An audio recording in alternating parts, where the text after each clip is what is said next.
Internautes des Areilles Télévision, bonjour et bienvenue sur Jardin Culturel. Pour ce nouveau numéro, je reçois pour vous un jeune artiste. Je vous laisse faire sa connaissance dans le portrait. Né le 9 février 2006 à Kandi, Tormume Amou, connu sous le nom d'artiste Lee Pablito, est un jeune passionné de musique, en particulier de rap, de tradi moderne et de zouk.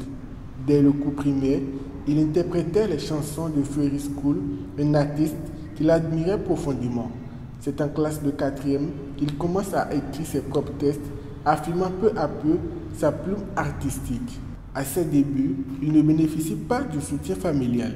Son père le décourageait, estimant qu'il n'avait même pas la voix pour chanter, tandis que sa sœur le conseillait d'abandonner la musique, jugeant cette voix risquée et coûteuse. Seul Serge Savi, son ami comédien, le soutenait sans relâche et continue d'être à ses côtés jusqu'à ce jour. Freiné par le manque de moyens financiers, Lee Pablito avait du mal à concrétiser ses projets musicaux. Il priait ardemment pour rencontrer un producteur qui croirait en lui. Son vœu se réalise en 2024 lorsque son chemin croise celui de BBA, le prophète milliardaire. C'est à travers le challenge Ekoya organisé par BBA qu'il est repéré grâce à son talent brut et à sa détermination. Il signe alors avec le label rap Nord-Bénin. Lee Pablito, profondément reconnaissant, le surnomme affectueusement l'empereur, voire le sauveur de sa carrière musicale. Début 2025, il entre pour la première fois en studio chez BBA Music pour enregistrer son tout premier single intitulé « Je dois t'épouser m'arriver ». À travers ce morceau, il souhaite adresser un message fort à l'endroit de la jeunesse, celui de prendre l'amour au sérieux, de respecter les sentiments sincères des filles et de ne pas jouer avec leur cœur. En dehors de la musique, Lee Pablito s'exprime également à travers la comédie. En duo avec Serge Savi, ils ont produit plusieurs vidéos humoristiques largement appréciées par le public. Internautes des Areilles Télévision, bonjour à nouveau. Lee Pablito, bonjour. Oui, bonjour, monsieur le journaliste. Comment vous allez? Ça va très bien. D'accord. Qu'est-ce que vous pensez du portrait que nous venons de suivre? Bon, le portrait n'est pas mal. Le portrait n'est pas mal. Juste comme ça, c'est pas mal. C'est pas mal. C'est bien fait quand même. C'est bien fait. Oui. Et Lee Pablito. Oui. Que veut dire Lee Pablito et qu'est-ce que ça signifie quand on sait que votre nom c'est Amou? Exactement. Je préfère expliquer Pablito. Oui. Pablito. Oui. Pablito, c'est un nom en latin et en arabe. On utilise ça des deux côtés, qui signifie seulement petit. Petit. Oui. Moi, j'ai pris ça parce que ça me qualifiait. C'est un adjectif qualificatif pour moi, quoi. Et ça qualifie ma musique. Ça qualifie également mon style, mes manières de faire et autres. Genre, je fais des choses petit, genre... Bon, c'est un peu ça. Bon, pour vous, vous êtes un petit pour le moment. Voilà, un petit. Il y a un artiste qui disait que le showbiz, c'est la jungle et les petits se font manger par les grands. Donc, si vous voulez toujours rester petit, les grands vont vous manger. Non, c'est pas ça. Vous allez voir dans le son qui arrive. Oui. Mon slogan, j'utilise ça partout. Je vais utiliser ça partout du moins. Petit, très petit, mauvais verre d'eau. Ce qui veut dire petit, très petit, c'est ce qu'il pense. Donc je me fais petit, je me fais tout bas pour se faire respecter. Pour vous faire respecter. Exactement. Intéressant. Et petit, comme vous le dites, à quel moment vous avez su que vous avez une passion pour la musique? À quel moment vous avez vu que je suis fait pour la musique? Bon, pour moi c'est un don. C'est un don, c'est depuis le cours primaire que ça a commencé. Je jasais, je bavardais un peu, en écoutant le père, le Fury School. School. Exactement. C'est grâce à sa musique que j'ai commencé par m'inspirer petitement. Et j'écrivais les textes de ma manière. Vous écrivez les textes à votre manière. Exactement. Et quel est le genre de musique qui vous définit? Moi, je suis partout. Partout. Je fais le rap, du souk, et c'est un peu ça. Vous voulez être pluridimensionnel alors? Oui, exactement. D'accord. Et quelle est votre attirance pour la musique de Riscool? Je sais que Riscool, c'est vraiment, on sait que c'est un aîné, il a beaucoup fait pour la musique.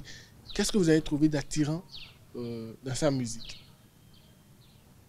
Riscool, c'est quelqu'un que j'aime beaucoup. Il n'aime pas faire des choses autour du pot. Il n'aime pas tourner autour du pot. Il est véridique dans ses tests.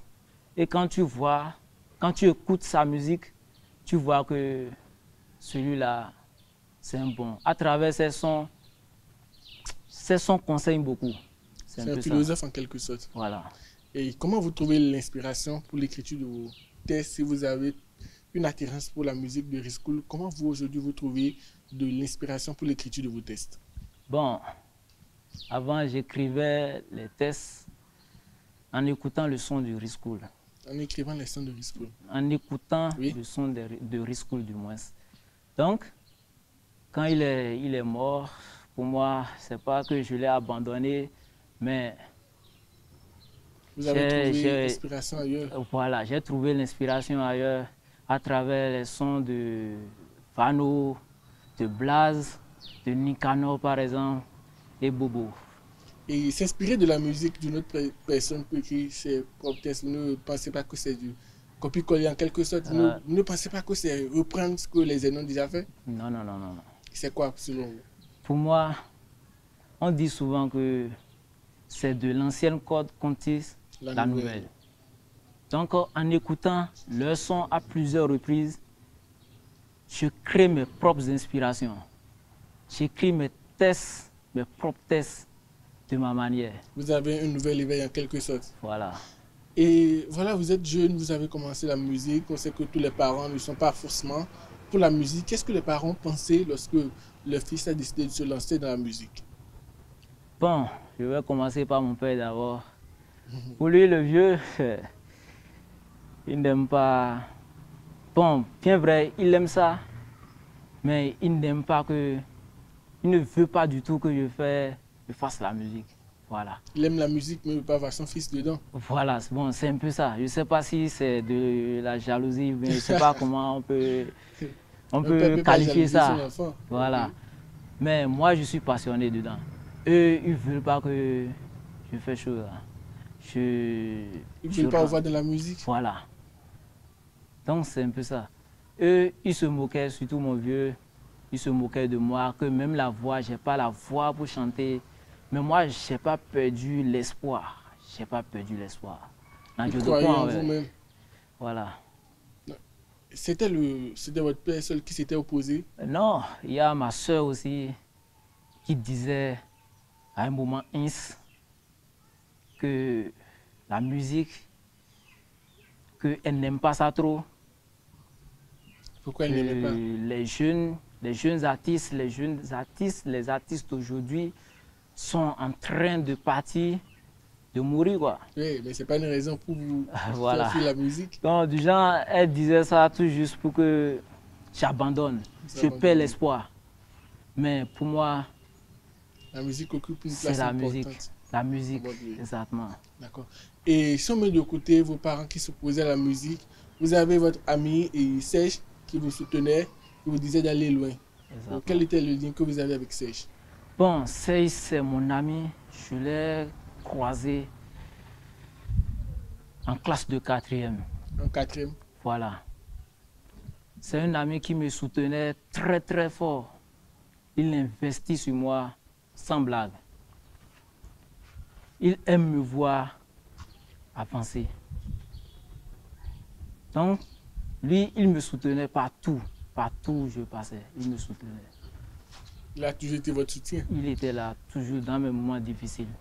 Et parlant de moments difficiles, en tant que jeune artiste, un artiste qui vient de débuter sa carrière, quelles sont les principales difficultés auxquelles vous êtes rencontrés? Pour moi, avant que je ne sois ici aujourd'hui, j'ai rencontré plusieurs difficultés. Au moment où je voulais commencer la musique,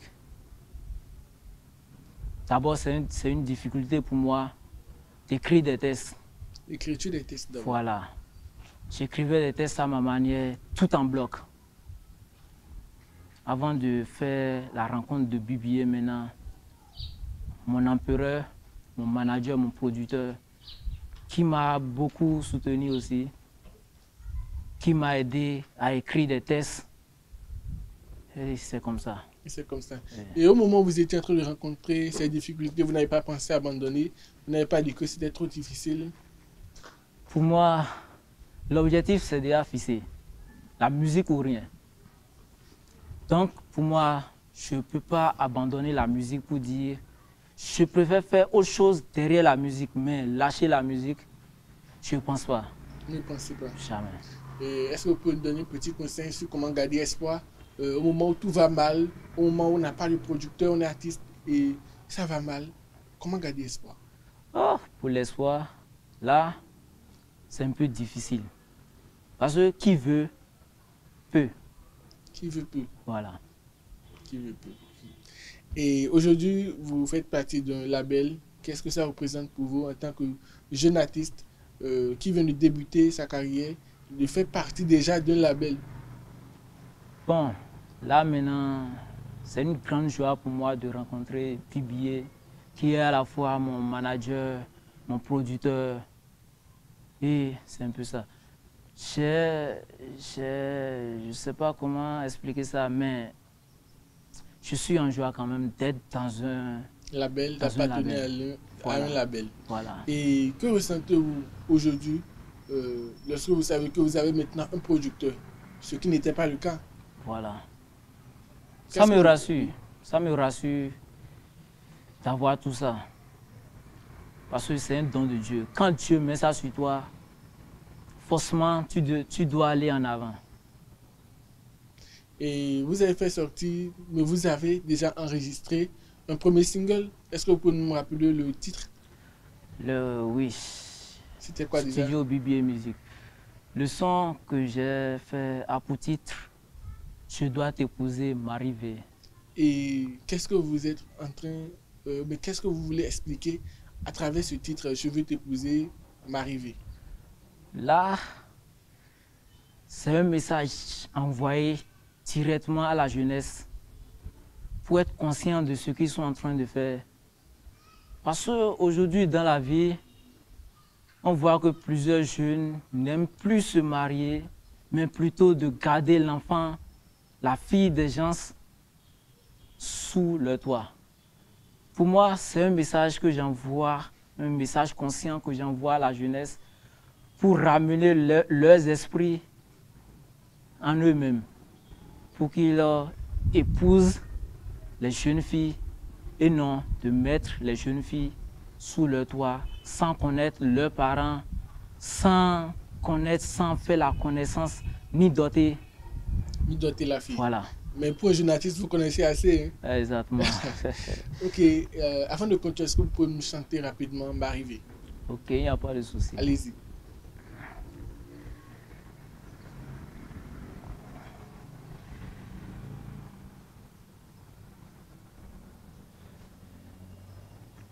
Je dois t'épouser, m'arriver, je dois t'épouser, tu veux ou tu veux pas.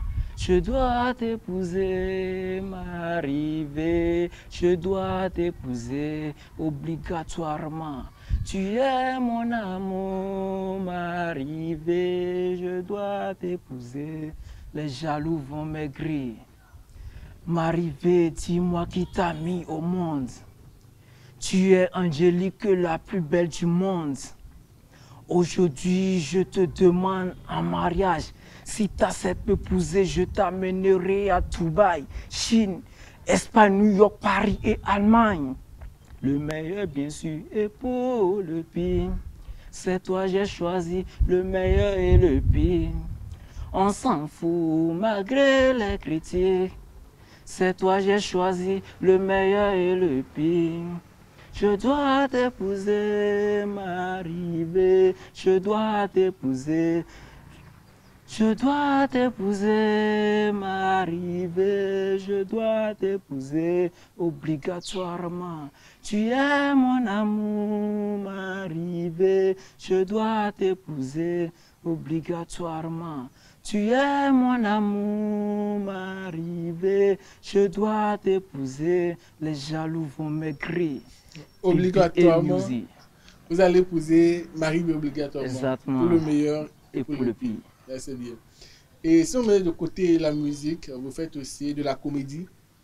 Mais moi, c'est que actuellement, Assel Merrill a complètement abandonné la comédie pour la musique.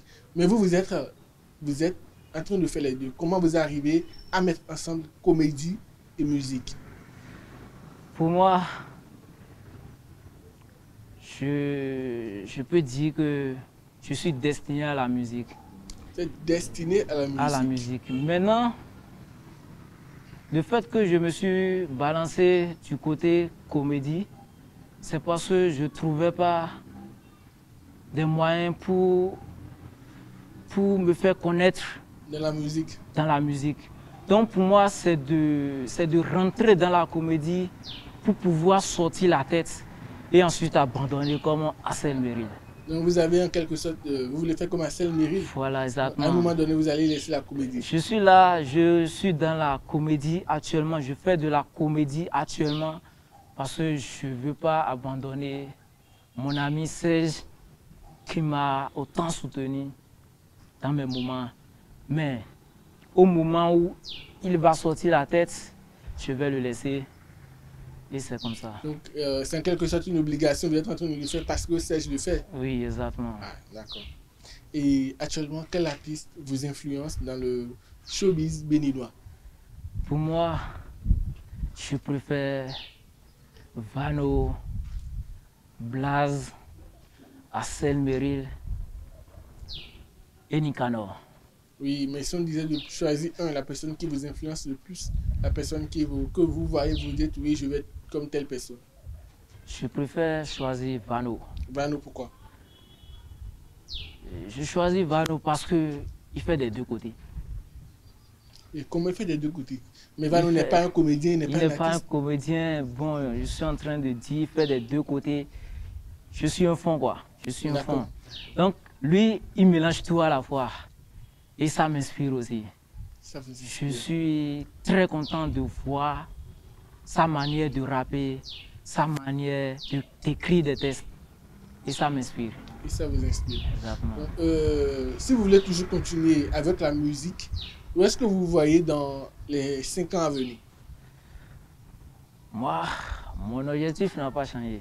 Les 5 ans à venir, pour moi, on serait déjà au moins au demi de notre objectif. Et est-ce qu'on peut connaître tes objectifs? L'objectif, c'est de réveiller le Nord. Au fait, le Nord d'abord, quoi, là où on est. Voilà, c'est de réveiller le Nord. Parce qu'actuellement, le Nord dort. Le Nord dort complètement. Donc, 5 ans déjà, c'est beaucoup. C'est déjà beaucoup pour moi. Parce que j'entends mon manager dire 10 ans. Pour moi, 5 ans, c'est déjà trop. Parce que ce n'est pas ce qu'on veut faire. C'est du vrai. On est venu pour faire du sérieux. Exactement. Et on est presque déjà à la fin. Est-ce que vous avez un message à l'endroit de ceux qui vous suivent, à l'endroit de vos fans? Pour mes fans, je préfère les dire de rester toujours câblé pour voir des nouvelles de mes collègues qui sont dans mon label et les nouvelles de mon manager. Ça va chauffer, ça va tellement chauffer. Ça va tellement chauffer. Voilà. Donc c'est pas ce on n'est pas venu pour s'amuser au fait. Manager aussi sait de quoi je parle. Exactement. Et on rappelle le titre de votre chanson, Je vais t'épouser Marie-V. Je dois t'épouser. Je dois t'épouser, ok. Voilà. Je dois t'épouser. Quand est-ce que Je dois t'épouser veut sortir officiellement? Officiellement, c'est dans ce mois, ça va sortir. Et on peut connaître la date ou bien? Non. pas pour le moment, mais c'est pour bientôt. D'accord. Donc, Oui. on va dire aux internautes de rester câblés parce que dans quelques semaines, si on peut le dire, Je dois t'épouser, l'arrivée de Lee Pablito va sortir officiellement. Chers internautes, on est à la fin de notre émission. Nous remercions Lee Pablito d'avoir accepté notre invitation. Merci à notre équipe technique et à très bientôt.